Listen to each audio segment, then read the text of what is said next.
احنا فيه دلوقتي، وبيكون فيه 2 مراهقين قاعدين جنب بعض. فالولد بيقول للبنت انه متضايق جدا وده بسبب ان باباه ومامته هيتطلقوا، فبترد عليه وبتقول له مش دايما الناس بتكمل مع بعض، ومش كل الناس بتفضل موجودة في حياة بعض، هو ممكن ننام مع بعض. فبيقول لها لا، فبتقول له طيب. وبعد كده بينتقل بينا الزمن من قبل 5 سنين من دلوقتي ومن شوية. المهم يعني بيكون في حفلة وبيكون فيها الولد والبنت، فبيروحوا يسلموا على بعض وبيكونوا عرفوا بعض بالشبه كده ومن غير اي كلام. والولد بيكون اسمه ادم والبنت بيكون اسمها ايما، وايما بتطلب منه انه يحضر معاها مناسبة هي مش حباها، فبيوافق ادم وبيحضر معاها. والمناسبة دي بتطلع عزا، فبعد العزا ما بيخلص ادم بيقول لها ابقى اشوفك وقت تاني. فبترد عليه ايما وتقول له انت طيب وانا مش تمام، والاحسن انك ما تشوفنيش تاني. الاتنين صدفة في مكان كده، فادم بيروح يسلم عليها وبيتكلم معاها، ولكن المره دي بيطلب رقمها وايما بتكتبه له على موبايله. وبعدها بيروح ادم يزور والده واللي بيلاقيه على علاقه بصاحبته القديمه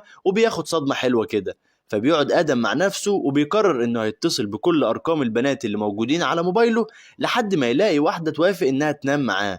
وفعلا بيعمل كده وبيفضل يتصل بكل الارقام اللي موجوده عنده، ولكن مفيش حد معبره خالص. وفجأة لقى نفسه صاحي في بيت إيما، فسألها إيه اللي حصل. قالت له إنك اتصلت بيا امبارح بالليل وكنت سكران واديتك العنوان، وأول ما وصلت أغمى عليك على طول. وبعدها بيحصل بينهم علاقة، وإيما بتقول له إنها دايما مشغولة وما عندهاش وقت للارتباط والالتزام، وبما إنها رافضة الارتباط وما عندهاش وقت فبتعرض عليه إنهم يناموا مع بعض على طول، ولكن من غير أي مشاعر، يعني مفيش حب ولا غيرة ولا التزامات. وبيوافق آدم على ده، وبيمر الوقت وهم على الوضع ده بدون حب أو مشاعر.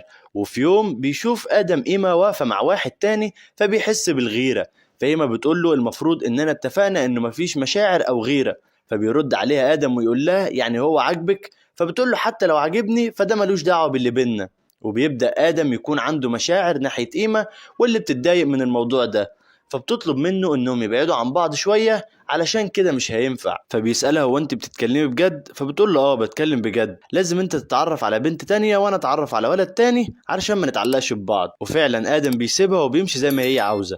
وبيعدي اسبوعين وبتلاقي ايما رسالة من آدم فيها صورة ليه مع بنتين بعتها عشان يغيظها، فراحت هي تدور على اي حد تتصور معاه عشان تغيظه. واول ما لقت حد سابته وطلعت تجري وركبت تاكسي علشان تروح على بيت آدم، لأنها حست بالغيرة من الصورة اللي بعتها دي. ولما وصلت اتخانقت مع البنتين اللي هناك وطردتهم من الشقة، ورجعت علاقتها مع آدم مرة تانية. ومع الوقت بيطلب منها آدم إنهم يخرجوا مع بعض في ميعاد غرامي كده ولو لمرة واحدة بس، وبتوافق إيما وبيخرجوا وبيبدأوا الخروجة بلعب الجولف، وإيما هي اللي كسبته. وبعدها راحوا يشربوا شاي بلبن وكانوا جايبين كوباية واحدة بس عشان المصاريف يعني وكده. وبعدها راحوا مكان يقعدوا فيه شوية، فإيما قالت له يلا نروح علشان عندي شغل.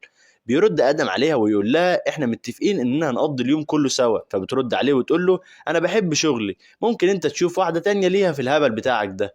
فبيسكت آدم وبيروح يوصلها لشغلها، ووقتها بيقول لها انه مش هيقدر يكمل كده وانه مش هيشوفها تاني. فبترد عليه وتقول له انا كنت عارفة ان ده اللي هيحصل.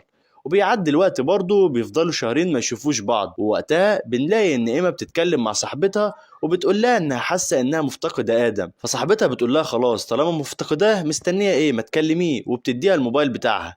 وفعلا بتتصل ايما بادم وبتقول له انها عاوزه تشوفه وانها غلطانه عشان الطلب اللي طلبته اول ما اتقابلوا مع بعض. فبيرد عليها ادم ويقول لها ماشي بس انا مش فاضي وعندي شغل، وبيقفل معاها. وقتها بتحس ايما انها خسرت ادم فعلا، فبتاخد عربيتها وبتروح له على البيت، ولكنها بتلاقيه مروح ومعاه واحدة تانية، فبتستخبى لحد ما يدخلوا البيت وبتفضل تعيط شوية وبتاخد عربيتها وبتمشي. وبيجي اتصال لآدم وحد بيقول له إن والده في المستشفى، فبيجري آدم على هناك. وبعد ما بيشوفه وبيكون آدم نازل من المستشفى، إيما بتتصل بيه وبتقول له انت وحشتني. فبيرد عليها ويقول لها طالما وحشتك خلاص خلينا اشوفك. وفعلا بيخرج من المستشفى بيلاقي ايما موجوده في وشه على طول، واللي لما بتشوفه بتعتذر له عن كل اللي عملته وبتكمل وتقول له انا كنت خايفه احبك وفجاه ما نكملش وان الحب مؤلم، ولكن فعلا انا بحبك. فبيرد عليها ادم ويقول لها ما قلتلك من زمان.